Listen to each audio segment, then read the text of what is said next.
Thank you very much. What a group of people. We love this group. You voted for me. They never had a chance in Pennsylvania. They never even had a chance. But I'm thrilled to be back in this beautiful Commonwealth at the legendary Mon Valley Works Irvin plant, with the proud Pennsylvania patriots who are the heart and soul of U.S. Steel. Thank you very much. That's great. Oh, you're going to be happy. You're going to be happy. There's a lot of money coming your way. It's a lot of money. You're going to say, please, sir, we don't want this kind of success. It's too much, sir. We can't take it. Please, we beg you, we don't want this much success. But we do, really, don't we? We're going to be so successful. You have just started. You're going to watch. We're here today to celebrate a blockbuster agreement that will ensure this storied American company stays in American company. You're going to stay an American company. You know that, right? But we're going to have a great partner. We're going to have a great partner. And I have to tell you, Japan has been a tremendous friend of mine during my years as president. And then we had a little hiatus. We had a rigged election. But then we won. We said, let's make it too big to rig. And they made it too big to rig. And this is a much more powerful term than we could have ever had the other way. So a lot of things, God was looking down on us all for a lot of reasons, including right there. A lot of reasons we were blessed, and you're going to be blessed. You're going to see that. It will keep its headquarters in the great city of Pittsburgh, Pennsylvania, where it belongs.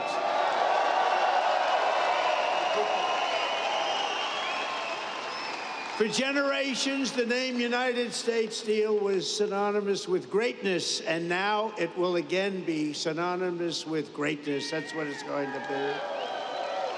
The best and strongest steel on earth will forever be made in America and made in Pennsylvania. And I want to thank a man that I saw right at the beginning of this whole thing, during my first term, as we call it, U.S. Steel President Dave Barrett. Dave, thank you very much, wherever you may be. Wherever you may be. Thank you, Dave. And he came to the White House and he said, sir, we're in trouble. We need help. He was put there to save the company, right? I remember it so well, like yesterday. He was put there. They hired him to save the company. And he came up and he said, we need help, sir. I said, what can we do? Because all the steel companies were going south. They were all in trouble. He said, if you could get tariffs, sir, and save this company. And I thought about it. I studied it up real quick. It took me about 2 minutes. And I said, Dave, I think we're going to make you very happy. And we did make you happy, didn't we? We saved the company. We put 25% tariffs on your company. So we had protection. We were protected from outside horrible influence, including dumping, where they were dumping steel all over the United States, and we saved it. It was a great honor, and Dave was really the first one that brought it to my attention, and I appreciate it, Dave. You did a good job. You did a good job. He more than saved the company. He made the company great. This will be a great company in a very short period of time. Also, the vice chairman of Nippon Steel, Takahiro Mori. Takahiro, thank you very much. He's a great guy, highly respected. He's highly respected all over the world for what he's done with steel. He's going to make this is going to be his pet project. It's going to be great. Thank you, Takahiro. Appreciate it. We're also pleased to be joined by a man who's done a fantastic job. He's central. I always say he's central casting. Treasury Secretary Scott Bessent. Where is Scott? Central casting. Thanks, Scott. We had a good report today. I don't know if you saw. The numbers were through the roof, and there was no inflation. And they said, you know, Trump was right again. They were all saying, oh, inflation, inflation. We're taking in billions and billions of dollars in tariffs and other things, and we're keeping our competitive nations, we're keeping them, they're competitors, and we're keeping them totally at bay. And we right now have the hottest nation anywhere in the world. And 6 months ago, we had a nation that was dying. We had a nation that was cold as ice. And now we have the hottest, most talked about nation anywhere in the world. Anywhere. Good job, Scott. Also, Secretary of Labor, Lori Chavez DeReamer. Lori, thank you very much.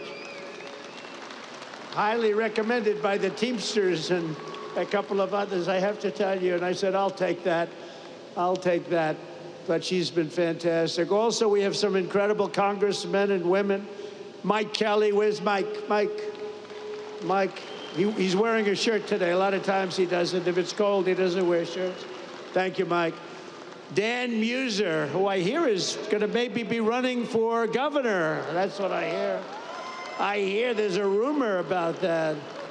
There's a rumor about that. Another man, yeah, good luck with that, Dan. I'll tell you, if that's your decision, you've got my support. You know that, right? If you run, you've got my support. He's been a guy, don't you think? He's been a great congressman. He's been a great congressman. And if you run, you have my support totally, and you'll win. You'll win. The people are going to get it real fast. Thank you very much. Good luck. Guy Reschenthaler, who is a fantastic person, with a very good friend of mine today, and I appreciate you coming together. And Guy, thank you very much. What a job you've done from the beginning, right? We never had a problem from day one, you and I.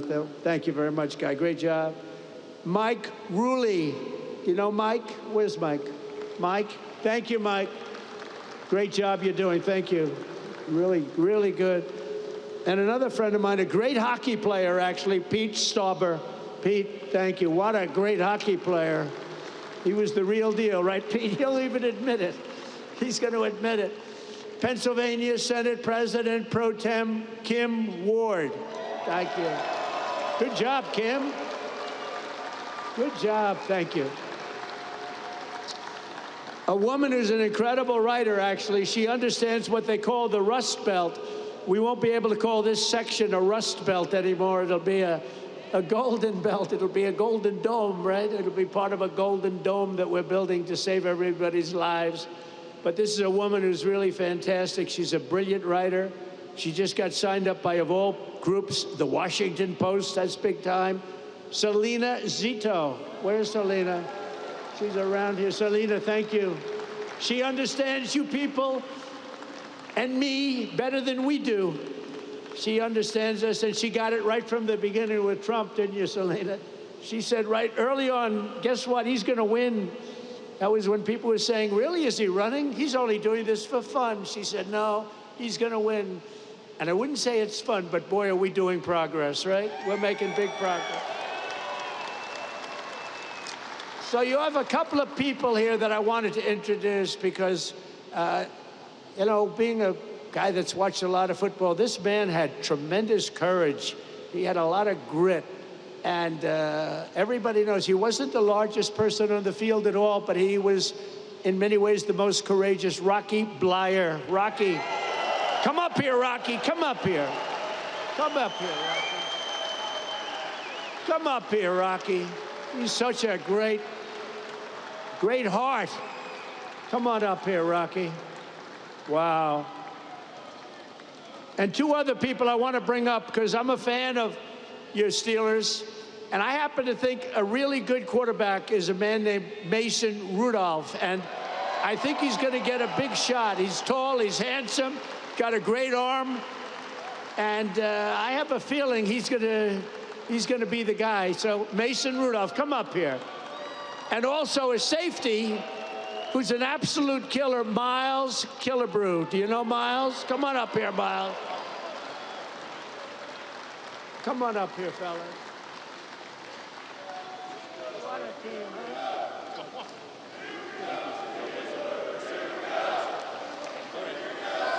do this. There we go.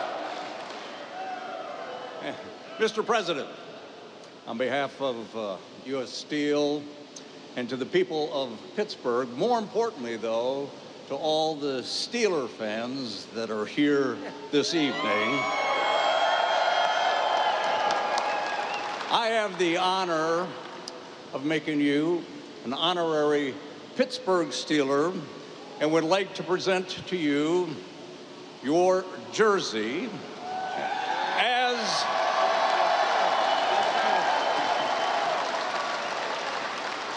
With the number 47 as the 47th President of the United States, a number that hangs in the National Football League Hall of Fame, I'd like to present to a Hall of Fame president. Please accept it.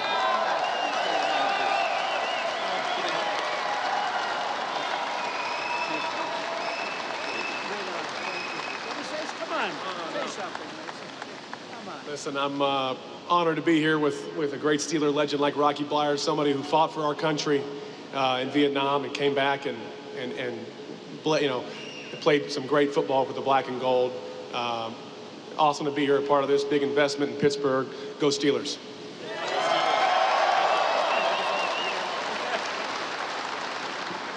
How about this president of ours, huh?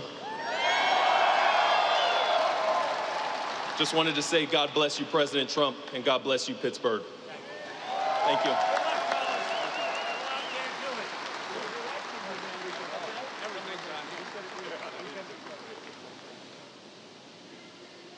Thank you very much, everybody. It's a great group of people. And he did have a lot of courage, didn't he? Not that big. It's like, okay, I said, Rocky, I've had you up to here. But boy, does he have a heart, right? It's all about the heart. Also, Senator Dave McCormick, who had a great election victory, and he sends his regards. He's trying to get a certain bill through that's going to give you the largest tax cuts in history, and we got to get it done. So thank you to Dave. He's been great. Perhaps most importantly, let me thank the tough, hardworking members of the United States Steelworkers Local 2227 and the United States Steelworkers Local 1219 and the United States Steelworkers Local 1557. You people are amazing, and look what you've been able to do. Look what you've been able to do. This is a big deal today. This is a big deal. You know, I have to tell you about Nippon. They kept asking me over, and I kept rejecting it. No way, no way, no way.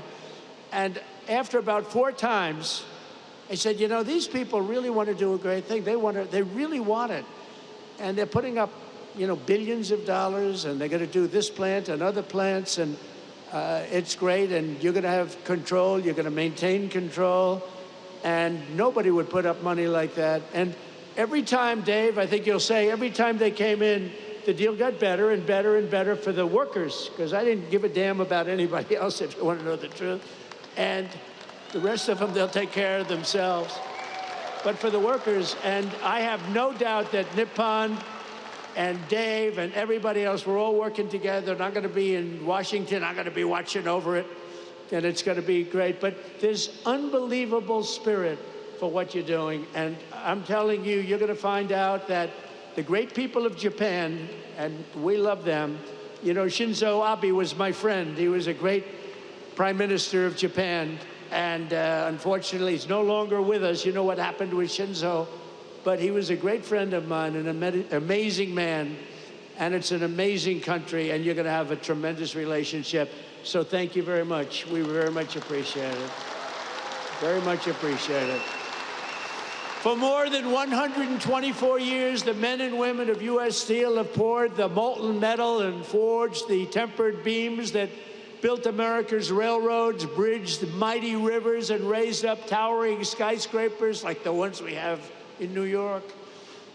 100 stories high and much higher than that. The city of Pittsburgh used to produce more steel than most entire countries could produce. And it wasn't even close, but our steelworkers know better than anyone. Decades of Washington betrayals and incompetence and stupidity and corruption cost this region over 100,000 steel jobs, and they melted away just like butter melts away.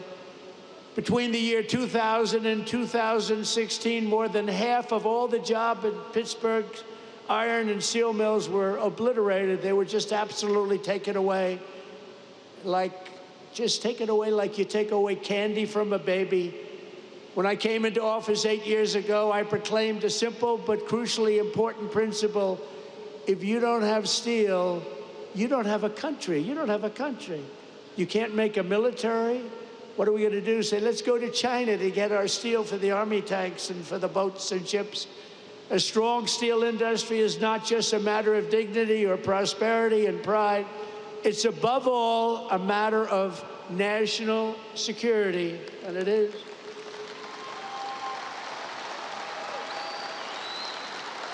You're going to see some amazing things here. That's why I fought for the American steel worker like no president has ever fought before. That's why I won your votes like no president has ever won before. And right from the beginning, it didn't take long. You got it right from the beginning. I think before I even opened my mouth, because even as a private citizen, I used to fight and say, what are you letting all of these countries come in and steal your jobs, bring them to other countries? Why do you let that happen? Not only here, but all over the country. In 2018, I imposed historic tariffs on foreign steel, and the results were amazing. You wouldn't have this plant right now if I didn't put on 25% and 50% tariffs. They were dumping steel, as you know, from China and from all over the world. They were dumping it all over our country, dumping it. And it was bad steel, it was garbage, but it was steel, and it was cheap as hell, and it was a terrible thing. And you wouldn't have had any steel mills. I don't think, Dave, they'd have a steel mill open in the country if we didn't do the tariffs. And it was just in time. It was just in time. They were closing up as fast as you can count.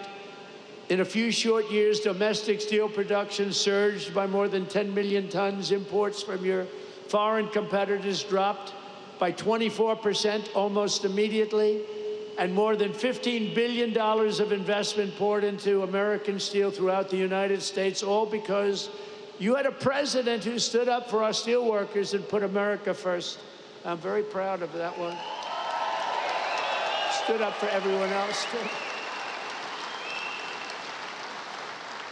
But then came 4 calamitous years of a president who obviously wasn't doing the job. I'm trying to be nice, so you know, I have to be nice. But what he did to this country is a disgrace. Between the borders, millions and millions of people pouring through our borders from all countries all over the world. They came from the jails of the Congo. They came from all over South America, prisons, gangs, drug dealers, drug merchants.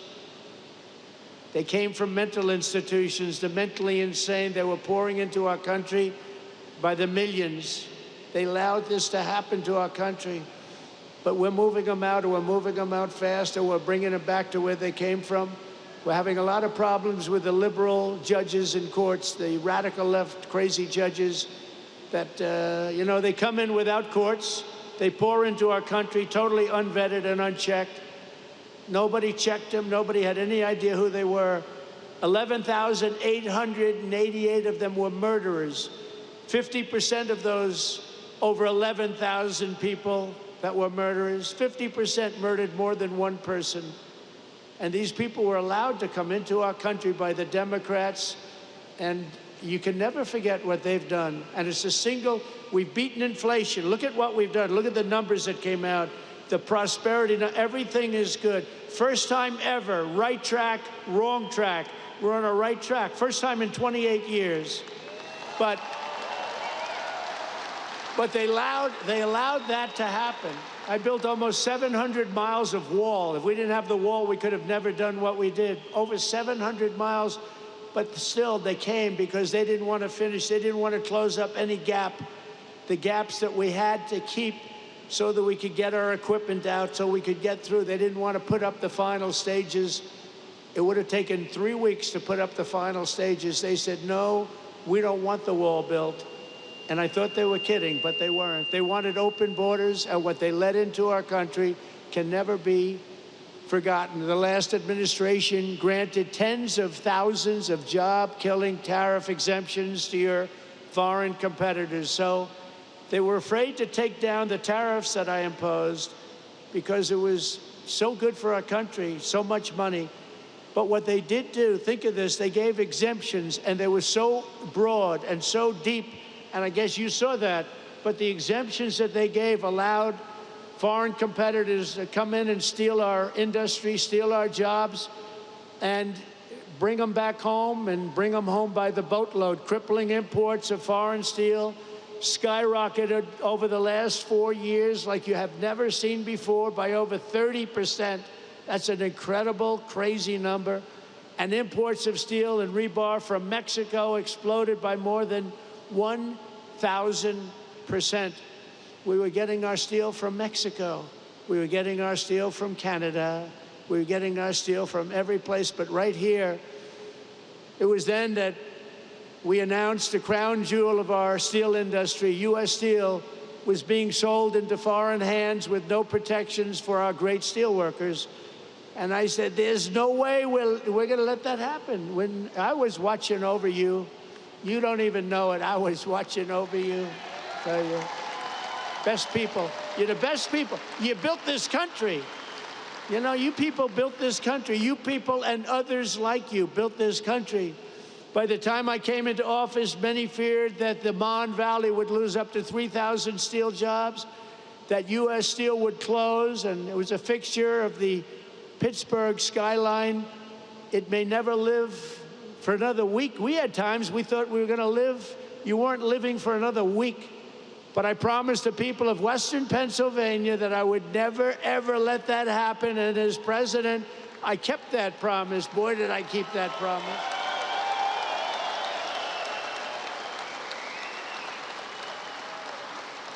So soon after initially taking office, I imposed powerful 25% tariffs on all foreign steel and ended each and every one of the Biden exceptions and exclusions.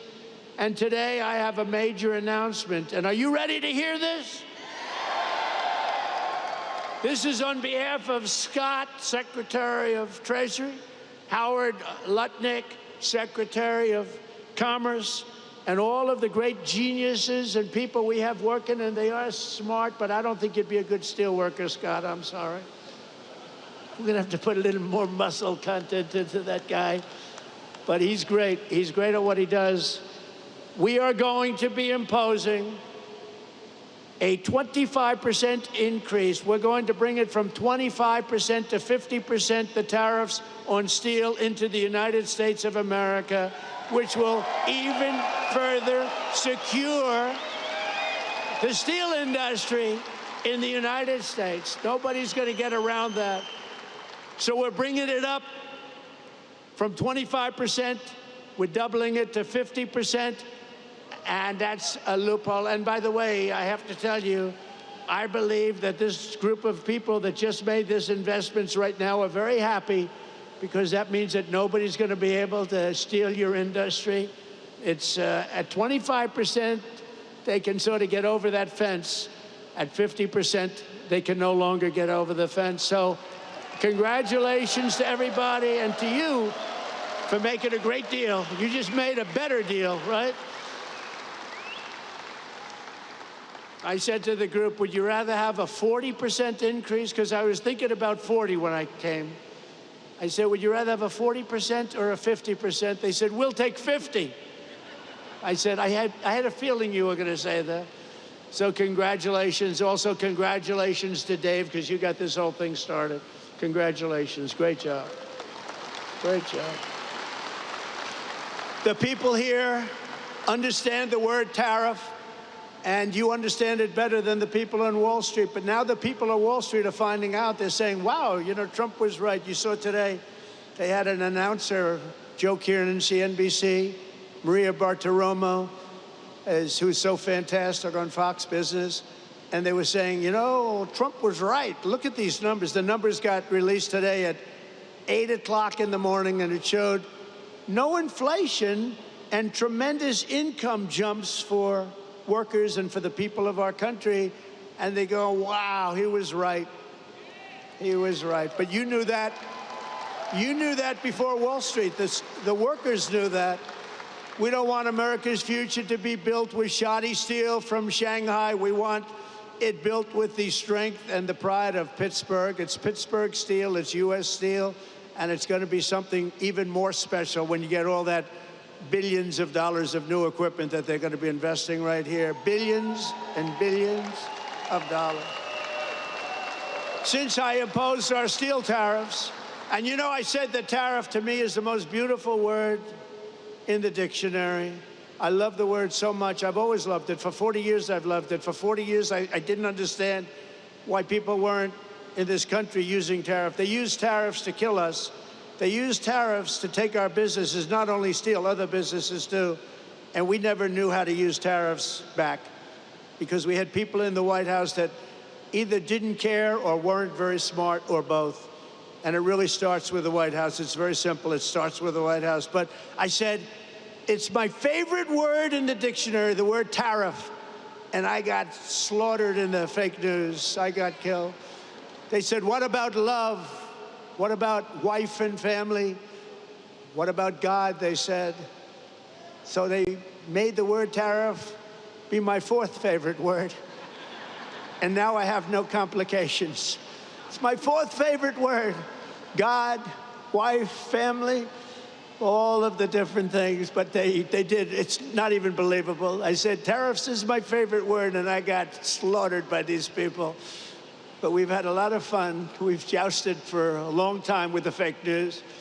But companies all over the world have announced nearly $10 billion in new investments in steel, just in steel alone.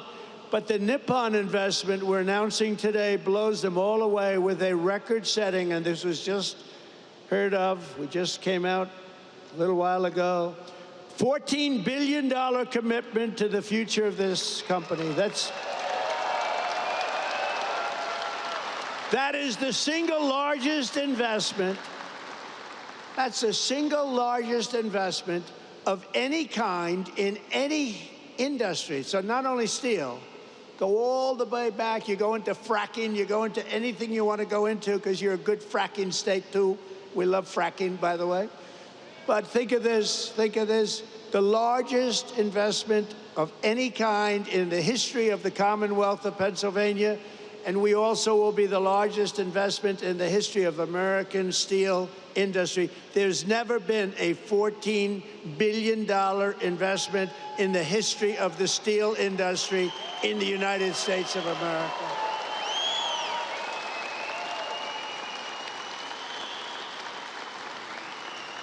And Pittsburgh will very soon be respected around the world as the Steel City again.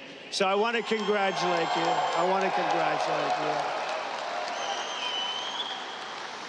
As part of this monumental commitment, Nippon will also invest $2.2 billion to increase steel production here in the Mon Valley Works, specifically allocated to Mon Valley, along with $200 million for the Advanced Technology Research and Development Center that's being built already in Pennsylvania. So I want to congratulate you. And in addition, another $7 billion to modernize steel mills, expand ore mines, and build state-of-the-art facilities in Indiana, Minnesota, Alabama, and Arkansas. So I want to thank you and congratulations to those states. Congratulations. And the bulk of these expenditures will be made in the next 14 months. It's going to happen fast. You're going to be very busy watching trucks go back and forth, loaded up with cash, or its equivalent. And it will create and save over 100,000 American jobs, including 14,000 jobs in Pennsylvania. Thank you. Very good. And by the way, your local union, I won't talk about your national union because I don't think he knows what the hell he's talking about. But your local union, I want to tell you, is so unbelievable. They've been great. I have to tell you that. This is an incredible deal for American steelworkers, and it includes vital protections to ensure that all steelworkers will keep their jobs and all facilities in the United States will remain open and thriving.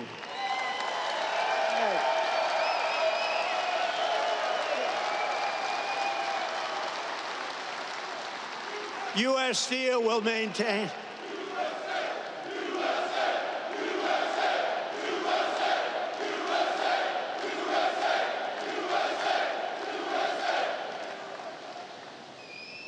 I don't want to fight with those guys. They look pretty.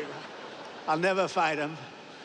U.S. Steel will maintain all of its current operating blast furnaces at full capacity for a minimum of the next 10 years. And we have that as a commitment. But I don't even think you have to worry about that. You're not going to have to even think about that. Frankly, it won't matter because they're going to be here for a long time, a lot longer than that. There will be no layoffs and no outsourcing whatsoever. And every U.S. Steel worker will soon receive a well-deserved $5,000 bonus. That's very rare. Thank you very much. That's great. That's importantly. For what you've gone through a lot. It's closing, it's not closing, it's opening, and you want to stay here. People say, well, we'll move to another place, or we'll do chips, or we'll do something like chips. Somehow you don't want to do chips. I'm looking at these giant guys with the giant arms. You're not going to like doing chips. Most importantly, U.S. Steel will continue to be controlled by the USA. Otherwise, I wouldn't have done the deal. I wouldn't have done it. But the USA, and we're going to be working together, and you're going to look at your board. You have a great board, and we're going to have an amazing alliance.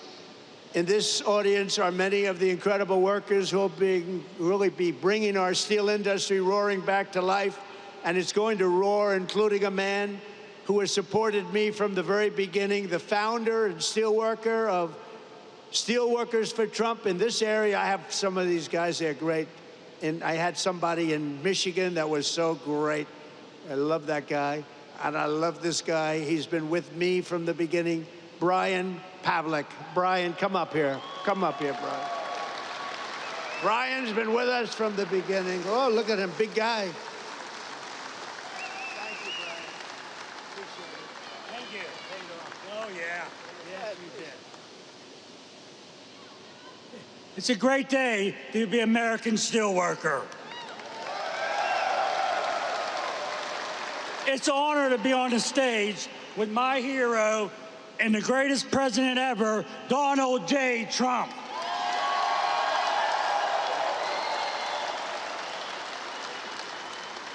Hello, my name's Brian Pavlik.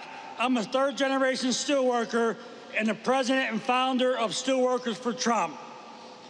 The attempted assassination of then-President candidate Donald J. Trump prompted me to establish Steelworkers for Trump. Our membership now exists at 2.5K. In my opinion, President Trump has demonstrated remarkable support for the American steel industry, surpassing the collective efforts of all other presidents combined.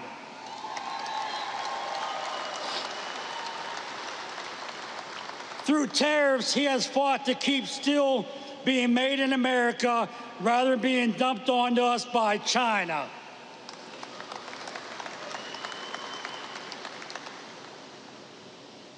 Through this deal, he has fought to keep us billions of dollars in investments that will secure jobs for generations to come.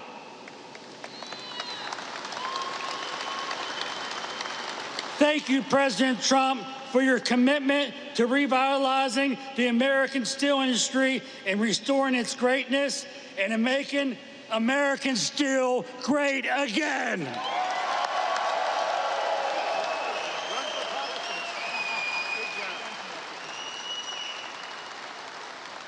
Thank you, Brian.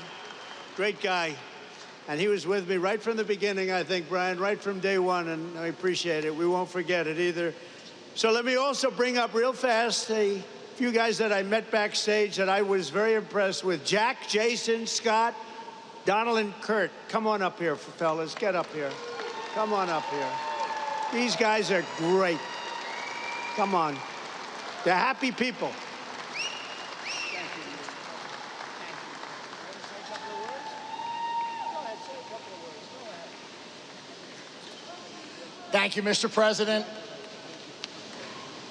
I'm not prepared, but I can tell you I would rather be nowhere than where I am today with all of my U.S. Steel family, friends, and everybody that I love. Thank you very much. Thank you, Mr. Berg. Thank you, Mr. Maury, and most of all, thank you, Donald J. Trump.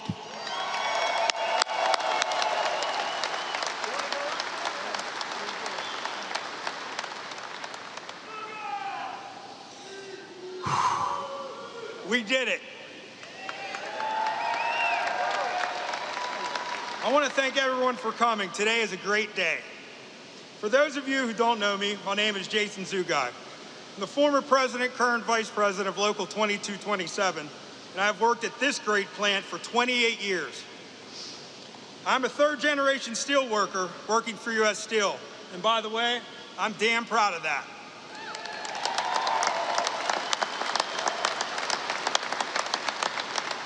So, when we decided to stand up for the men and women of the Mon Valley, we knew it wasn't going to be easy. Almost every day there were obstacles in our way. At any point we could have chosen to give up, but we are steel workers, and giving up just isn't something we do.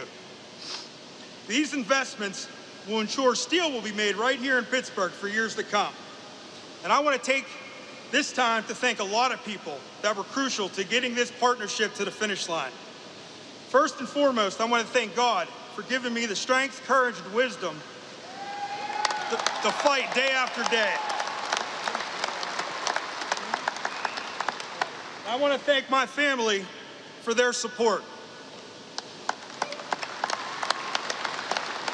They were always patient with me when I'd be constantly on the phone, night after night, discussing this partnership, talking to politicians, or easing the mind of a union member.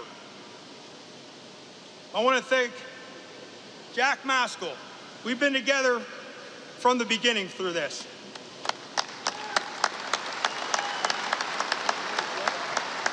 From the many meetings together, DC trips that were nothing but business, to just brainstorming daily. Thank you, my brother. There's no one I'd rather have gone to this fight with. We did it. And I told you how bad I hate to lose. And we won, brother. We won.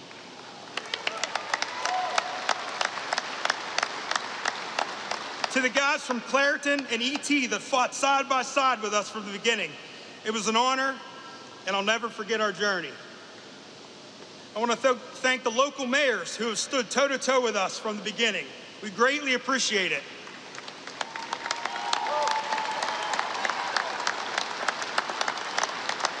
Mayor Kelly, thank you, and thank you for your friendship, sir.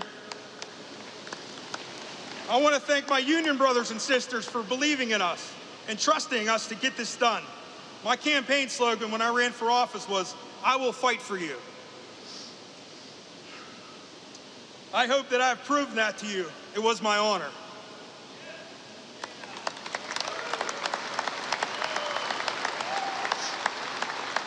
Selena Zito, thank you. From the wonderful articles you wrote and the social media posts and everything you have done behind the scenes, you are a rock star. Thank you.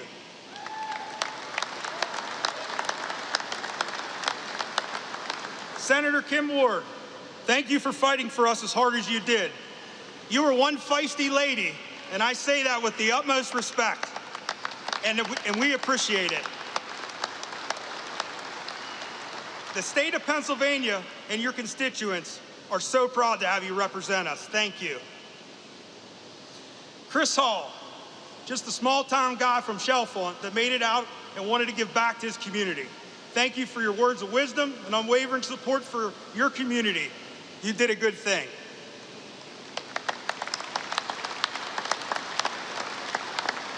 Congressman Dan Muser, you took our meeting in DC personally and never wavered after that meeting. You fought for us in public, and that means the world to us. We will never forget your support, and you can count on ours as well. Thank you.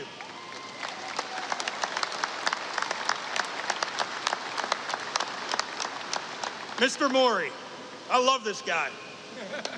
Thank you for taking the time to listen to our concerns and always making yourself available to answer all of our questions. This man has been disrespected and didn't deserve that. And I feel horrible that that happened to you. We will do everything in our power to see that never happens again. You have my word. These investments are life-changing for all the men and women here today and for our communities. I personally look forward to working with you for years to come. Thank you.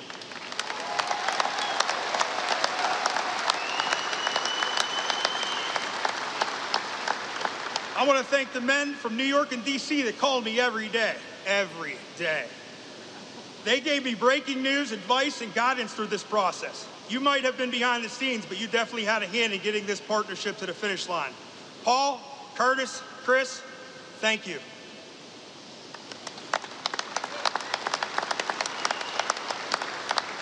U.S. Senator Dave McCormick. I met the senator at a Trump rally in Latrobe before we were both getting ready to speak. He introduced himself to me and asked about the Nippon merger and what I thought about it. Well, as you know, I'm pretty passionate about it, and let him know that. He told me, after I win, you will be my first meeting. I was his first meeting. He kept his promise.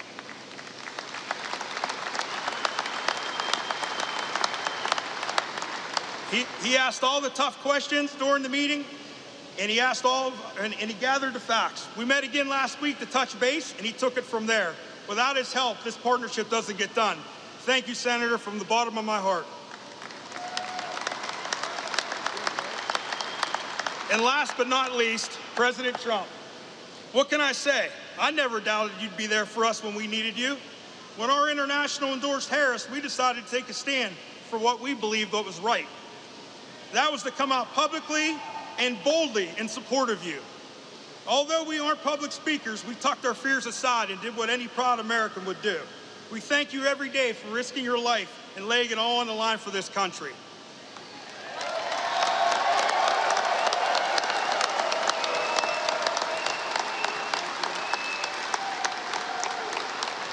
I knew you wouldn't let us down, and for that I will be forever grateful. From every steelworker that supports you and every family you saved, I want to say thank you, Mr. President, for making U.S. Steel great again.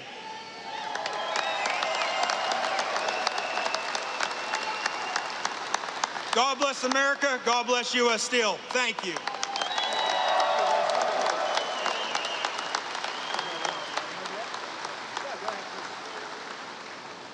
So my name is Don German. I am the plant manager for this Urban Works here.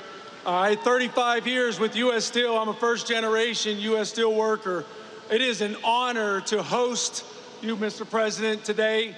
And let me tell you, it was a lot of work, but it was well worth it. I will always tell people that, you know, it is for the workers that are out on this floor. It is for our families that are out here who support us. It is for the community members in our community and our state and our country. And I thank you from the bottom of my heart.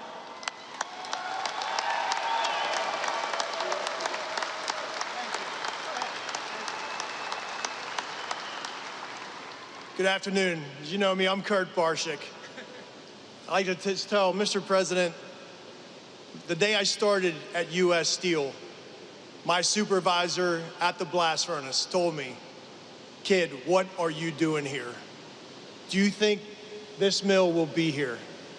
Look at Homestead. Look at Duquesne. They're not here. You're wasting your time." And I can stand here years later and think about our children, our grandchildren, our great-grandchildren that are gonna have family-sustaining, good-paying jobs, all because of President Trump. Thank you, President Trump. Thank you.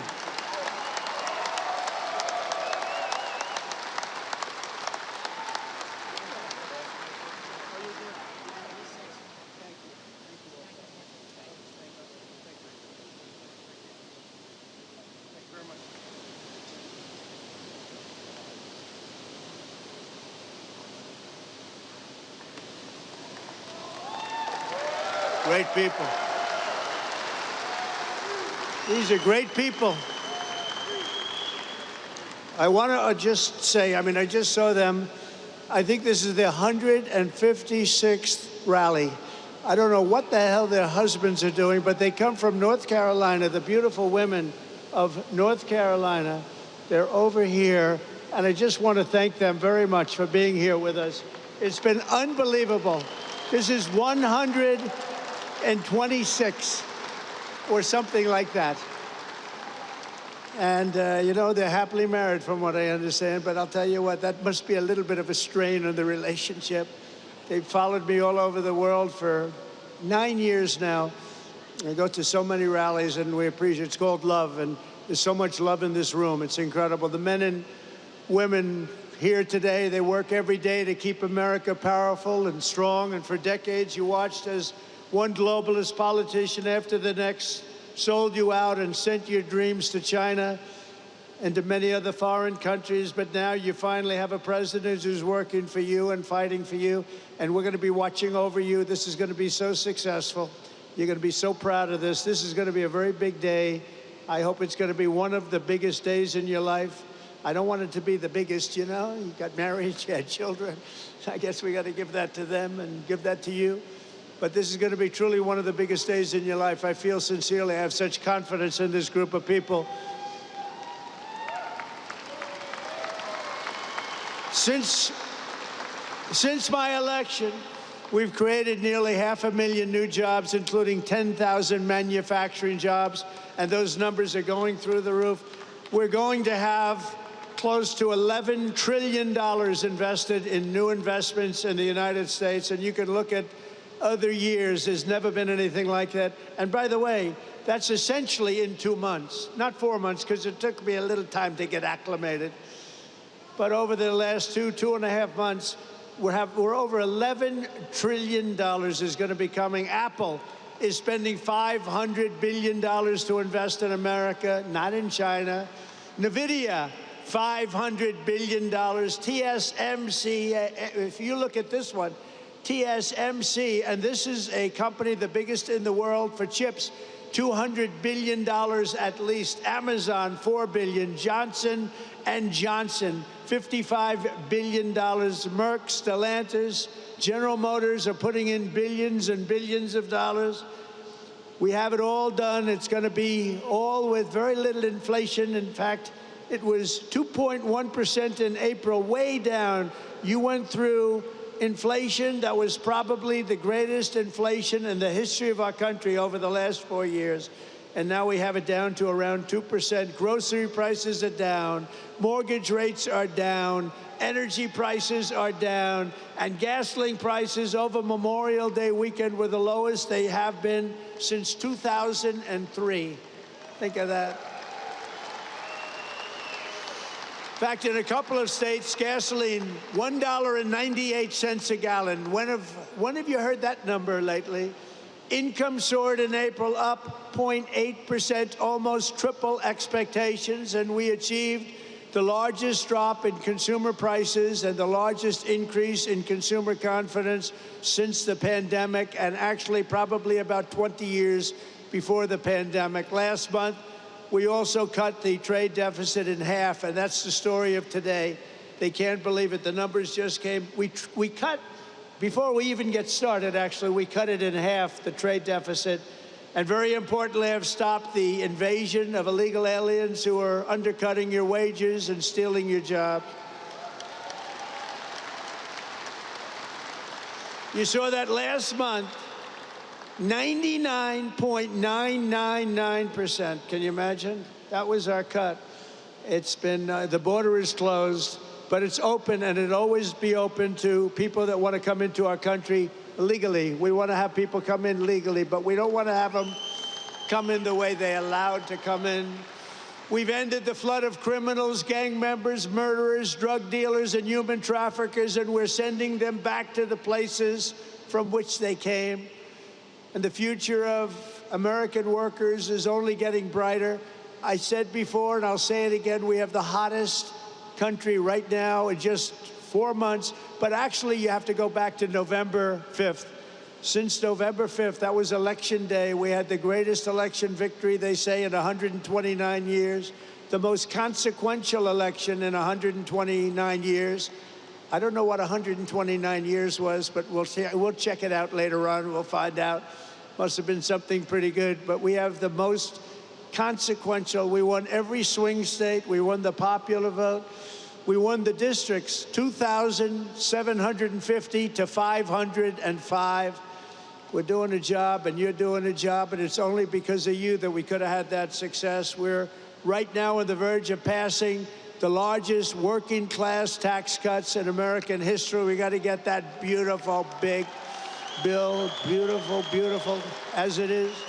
We got to get it passed. The Senate, call your senators. And I'll tell you, you have great people representing you. Your senators, your congressmen, you have great people. Every single Democrat House member voted to impose the largest tax hike in history. The Democrats are voting for the largest, highest tax hike in history. I've never heard of it before. Meanwhile, our one big, beautiful bill will keep income taxes at the current rates and deliver no tax on tips, no tax on overtime, and no tax on Social Security for our seniors.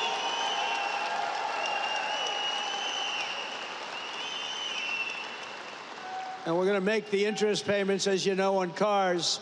We're going to take the car payments and we're going to make them, those interest payments, you buy a car, you borrow money, we're going to make interest payments tax deductible, but only if the car is made in America, and that means made with American steel and steel from U.S. Steel.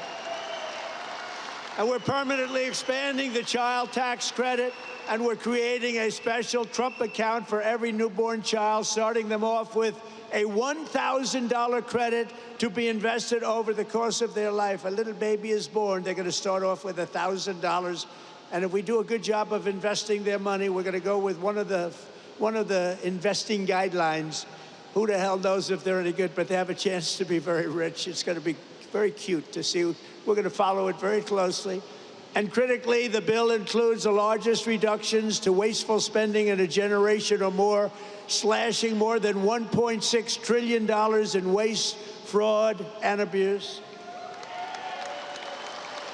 And the one big beautiful bill, and get out there and get your congressmen and your senators and any other senator or congressman you know, get them to vote for it, because the Democrats are willing to vote against the biggest tax deduction or tax decrease in history. This is the biggest tax cut, think of it, in the history of our country.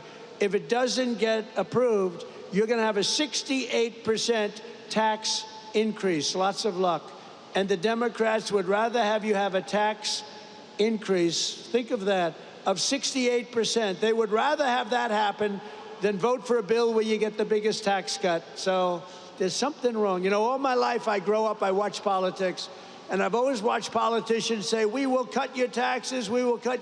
These Democrats want to raise your taxes, and in theory, a 68% increase. One other thing I did, and you probably saw it last week, you know, we pay the highest drug prices and pharmaceutical prices anywhere in the world by far. Other countries pay sometimes 1/10 of what we pay. A pill that costs $20, we spend $200, $250, $270 in many cases. It's the most unfair thing I've ever seen. And last week I did what had to be done, and it wasn't easy against the biggest lobby anywhere probably in the world, most powerful lobby, the drug companies, and I'm not even calling them bad, but they were able to do things. They're going to be fine, by the way. They're going to just stabilize. But we're going to now call a favored nations where we will pay the lowest price anywhere in the world, and they have to match it. We will be cutting your drug bill by 85 and even 90%. You know, I was very proud in my first administration. You may have remembered, I called for a major press conference because we were the first, I was the first one in 28 years to lower drug prices. They were lowered 0.25% over a period of a year. And I was so proud of that because nobody had ever had an administration where prices of drugs went down. 0.25%, not much.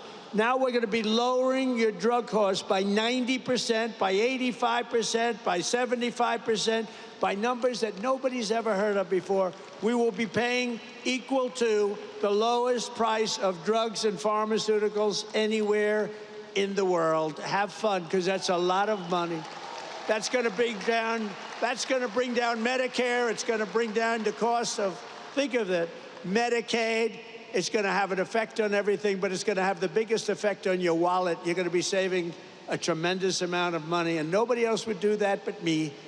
I have taken on some rather harsh critics over that because, again, that's the biggest lobby. They spend billions and billions and billions of dollars a year not to have that done.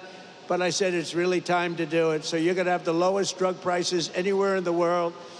With one big, beautiful bill, we will protect over 7 million jobs, raise take-home pay for American families by up to $13,000 per household, and reduce taxes for working-class Americans by as much as 13%. Those are big numbers. The bill will also remove 1.4 million illegal aliens from Medicaid and protect the programs for truly needy Americans.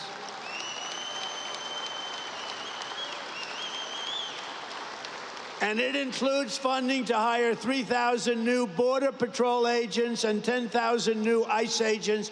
And these people like you, these are heroes. The jobs they have done, they go into areas that are so dangerous, it's unbelievable, but they're tough, they're smart, and they love our country. So I want to just thank ICE, and I want to thank the Border Patrol, and I want to thank law enforcement in general. They've been incredible. Really incredible. And I'll never forget our firemen. I don't know if we have firemen here today, but we're never going to forget our firemen. They do a great job. Over the past 4 months, we've accomplished more than most administrations achieve in 4 years or even 8 years. We've done this in 4 months. We've done something on spirit and optimism and pride, which is sweeping across our land. And with the announcement, it's surging like never before here in Western Pennsylvania. Remember, the entire world is watching us today. I'm making a speech, and I have millions and millions. Look at all the fake news back there. Look at that. That's a lot of fake news, come to think of it. Now, they've been pretty good to us here. They've, gave us a reasonably accurate display. But all over the world, look at that. All over the world, they're watching your local region and how well it's doing and how well it's going to do. For generations, the workers of this region have always been there for our country when we needed you most. You built this country from Pittsburgh to Pottstown, from Bethlehem to Hopewell, and from Washington County to right here in West Mifflin.